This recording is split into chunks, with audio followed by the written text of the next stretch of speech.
মানুষের এক অদ্ভুত কৌতূহল সবসময়ই ধনীদের ঘিরে থাকে। তারা কিভাবে ধনী হলো, কি খায়, কি পড়ে, কোথায় ঘুরে, কার সঙ্গে প্রেম করে, কখন বিয়ে করে, সবকিছুই যেন সাধারণ মানুষের আগ্রহের কেন্দ্রবিন্দু। কিন্তু সময়ের পরিবর্তনের সঙ্গে সঙ্গে বদলে গেছে ধনীদের পছন্দ, জীবনধারা, এমনকি তাদের বিলাসিতার সংজ্ঞাও। একসময় যে ধনীরা হীরার ঘড়ি, সোনার গাড়ি, প্রাইভেট জেট কিংবা বিশাল প্রাসাদে নিজেদের বিলাসিতা প্রদর্শন করতেন, এখন তারাই ঝুঁকছেন অন্যরকম আরও অর্থবহ বিলাসিতার দিকে। ওদের স্বপ্ন পূরণে পাশে থাকতে পেরে আমরা গর্বিত। আজকের ধনী মানুষরা বুঝে গেছেন সত্যিকারের সম্পদ মানে সময়, স্বাস্থ্য, মানসিক শান্তি এবং স্থায়িত্ব। এ বিষয়ে অর্থনীতিবিদ থরস্টেন ভেবলেন তার 1899 সালের বই the theory of the leisure ক্লাসে বলেছিলেন, ধনীরা মূলত কনসপিকুয়াস কনজাম্পশন বা দেখানোর জন্য ব্যয় করেন। অর্থাৎ তারা যা কিনতেন তা প্রয়োজনের জন্য নয়, বরং সমাজে মর্যাদা প্রদর্শনের জন্য। তার এই ধারণাই প্রতিফলন দেখা যায় 1890-এর দশকে, যখন সিনেমা ওয়াল স্ট্রিট এর বিখ্যাত চরিত্র গর্ডন গেকো ঘোষণা দেন, গ্রিড ইজ গুড। সেই সময়ের ধনীদের প্রতীক ছিল বড় গাড়ি, দামি স্যুট, বিশাল অফিস আর সেই ইটের মতো মোবাইল ফোন। 90-এর দশকে এসে বৈশ্বিক অর্থনীতি যখন চূড়ান্ত উত্থানে, তখন বিল গেটস, ডোনাল্ড ট্রাম্প এবং প্রিন্সেস ডায়নার মতো ব্যক্তিত্বরা হয়ে উঠেছিলেন বিলাসিতার মূর্ত প্রতীক। 1995 সালে বিল গেটসের সম্পদ ছিল প্রায় $12 বিলিয়ন, যা কয়েক বছরের মধ্যেই বেড়ে দাঁড়ায় 50 বিলিয়নেরও বেশিতে।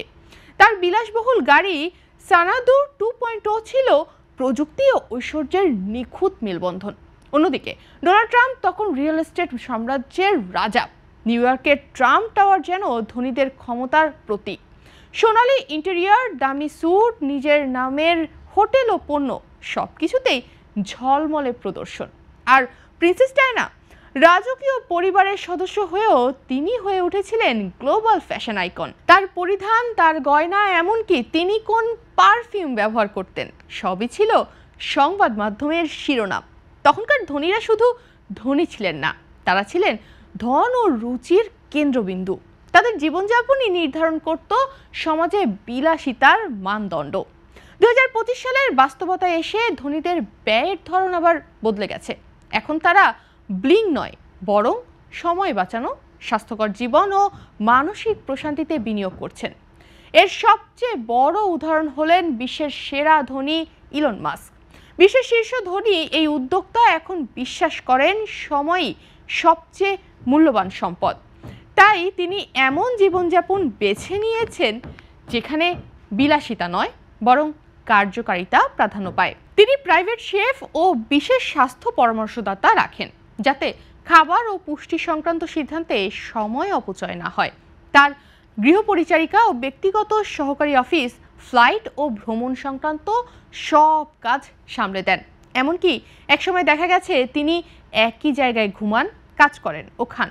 সবকিছুই এমনভাবে পরিকল্পিত যাতে কম সময়ে সর্বোচ্চ পরিমাণে কাজ সম্পন্ন হয়। 2015 সালের দিকে ইলন মাস্ক ছিলেন প্রযুক্তি ও গ্যাজেট প্রেমী।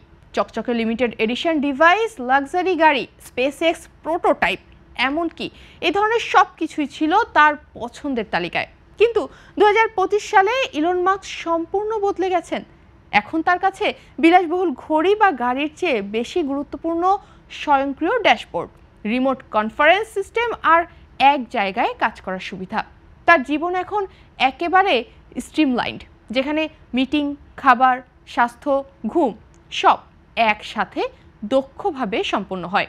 ফলে আজকের ধনীদের জন্য সময়ই নতুন বিলাসিতা।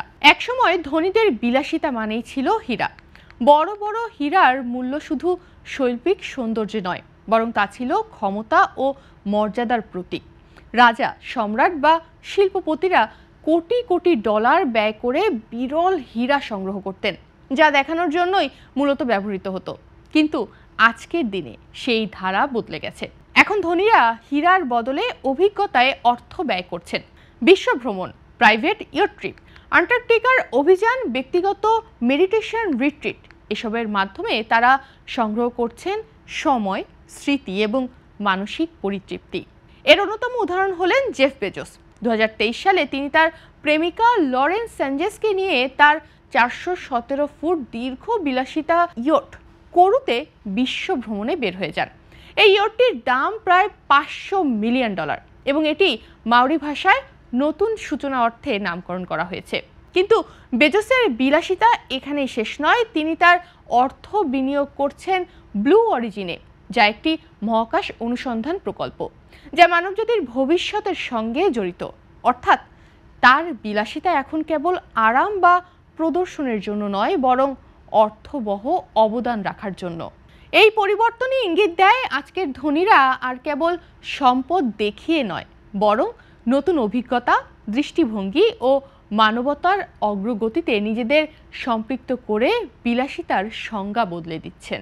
এদিকে অ্যাপল সিইও টিম কুক প্রতিদিন নির্দিষ্ট সময়ে হাঁটেন এবং শরীর পর্যবেক্ষণে প্রযুক্তি ব্যবহার করেন। অন্যদিকে বিল গেটস $বিলিয়ন বিনিয়োগ করছেন খাদ্য নিরাপত্তা ও টেকসই কৃষিতে।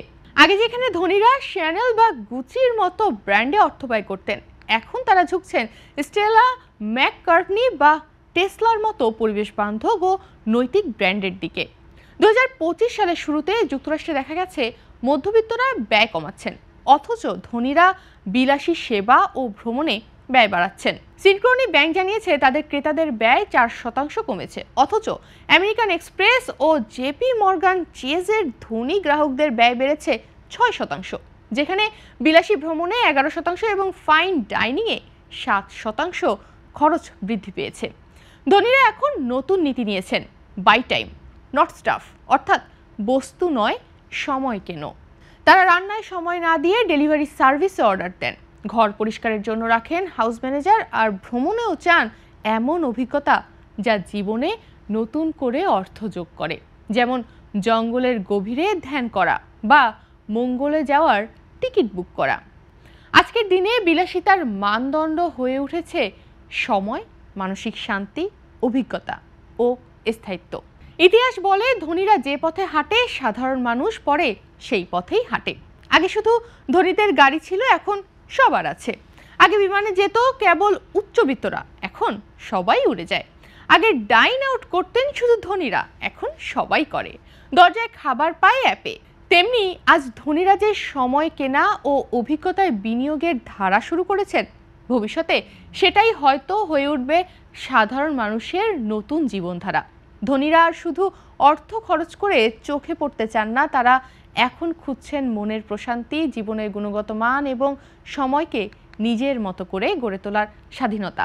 এক কথায় বলা যায়, আগে ধনীরা দেখাতেন তারা কত কিছু কিনতে পারেন, এখন তারা দেখান কতটা সময় বাঁচাতে পারেন।